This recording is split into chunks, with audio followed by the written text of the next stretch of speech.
যে মানসিক শান্তি দিতে পারে কিংবা যার সাথে কথা বললে আপনি মানসিক শান্তি পান, প্রকৃত অর্থে সেই হচ্ছে প্রিয়জন। কেননা পৃথিবীতে ভালোবাসার মতো মানুষ অনেকেই আছে, তবে মানসিক অশান্তিতে সামান্য একটু ভরসা দিবে এমন মানুষ খুব কমই পাওয়া যায়। অসংখ্য বন্ধু, শুভাকাঙ্ক্ষী কিংবা পরিবারের সবারই পাশে থাকার পরেও যদি মানসিক ভরসা দেওয়ার মতো কেউ না থাকে, তবে শত শত বন্ধু বান্ধব, পরিবার পরিজন আর শুভাকাঙ্ক্ষী দিয়ে কী লাভ? তাই করা উচিত যা মানসিক শান্তি দেয়, যা করলে মানসিক শান্তি পাওয়া যায়। আর যদি এমন কেউ না থাকে, তাহলে একা থাকাই অনেক ভালো। আজকাল মানুষ সুখের চাইতে মানসিক শান্তিটাই বেশি খোঁজে, কারণ মনে শান্তি থাকলে পৃথিবীর সবকিছুই ভালো লাগে, আর মনে শান্তি না থাকলে শত সুখের মাঝেও নিজেকে অসহায় বলে মনে হয়।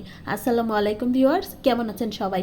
আলহামদুলিল্লাহ, আমরাও ভালো আছি। প্রতিদিনের মতো সারাদিনের একটি ব্লগ শেয়ার করব, আশা করছি পুরো ভিডিওটির সাথেই থাকবেন। আজকে সকালের নাস্তা বানানোর সাথে সাথেই দুপুরের রান্নাটাও সেরে নিচ্ছি। ডিম সেদ্ধ করে নিয়েছি, তার ভেতরে কিন্তু ভাত রান্নাও হয়ে গেছে।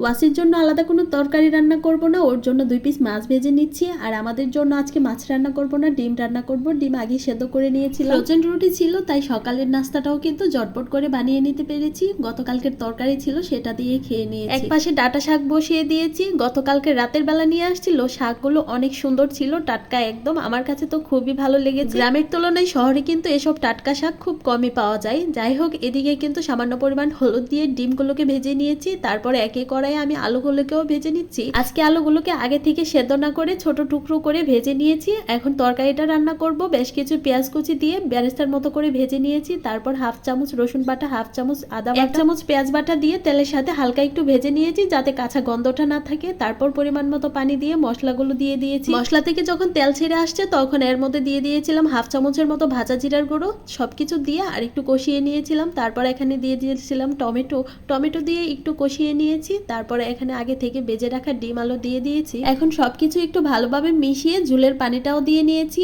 এভাবে কিন্তু ডিম আলুর তরকারি রান্না করলে আমার কাছে খেতে অনেক বেশি ভালো লাগে। আজকে রান্নাটাও তাড়াতাড়ি সেরে নিয়েছিলাম। ভেবেছিলাম দুপুরবেলা ছেলে যখন ঘুমাবে তখন আমিও একটু ঘুমাবো, সেটা আর হলো কোথায়। ছেলে আজকে ঘুমাচ্ছেই না। মাঝে মাঝে আমার সাথে কেন এমন হয় সেটা বুঝি না।